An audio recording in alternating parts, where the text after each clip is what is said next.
Welcome to my vlog guys. आज दोस्रो दिन रहेको छ र यति बेला रात बिहानको 5 बजेको छ भने चन्द्रमा हेर्नुहोस् त कति राम्रो देखिरहेको छ।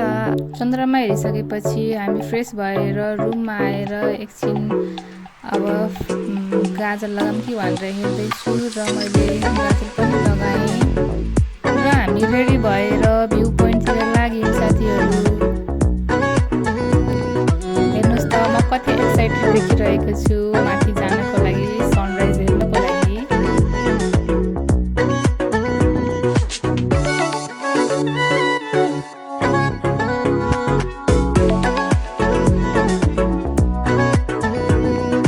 सनराइज हेर्नको लागि हामी त्यो डाँडामा पुग्नु पर्नेछ साथीहरू। हेर्नुहोस् त अब हामी यहाँबाट यति लामो हिँडेर माथि डाँडामा पुग्नु पर्नेछ। मेरो बहिनी अगाडि अगाडि हिँड्दैछ मक्ख परेर, अनि मेरो पनि थोरै भिडियो बनाइदिए नभएको उसलाई, अनि मेरो पनि भिडियो बनाइदियो उसले।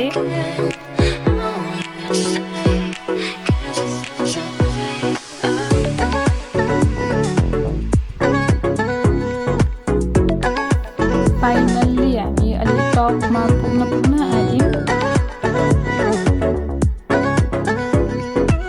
अब थोरै हिँडेपछि फेरि हामी माथि सनराइज हुने ठाउँतिर पुग्छौँ।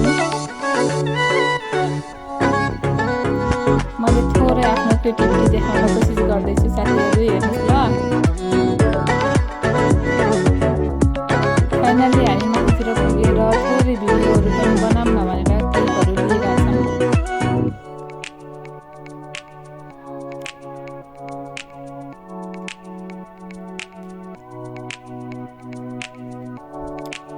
यहाँ एउटा मन्दिर पनि रहेको छ स्थानीयहरूको लागि।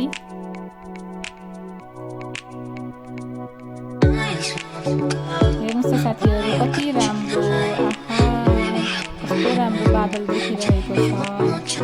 यतै बसौँ लाग्ने र म एकछिन यतातिर बसेर टोलाइरहेँ।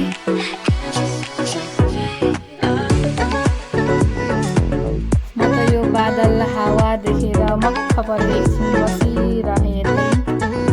त्यसपछि हामी तल झरेर खाजा खायौँ, अन्डा र चना। अब एकछिनमा हामी यहाँबाट बिदा भएर घरतिर लाग्दैछौँ साथीहरू। फाइनली गाइज अब तल ओह्रालोतिर झर्ने पालो आइसकेको छ हाम्रो। हामीहरू करिब 5 घन्टा लगाएर माथि चढेका थियौँ भने हामी 2.5 घन्टामा चाहिँ हामी तल झरिसकेका थियौँ। Bye guys, thanks for watching and don't forget to subscribe my channel.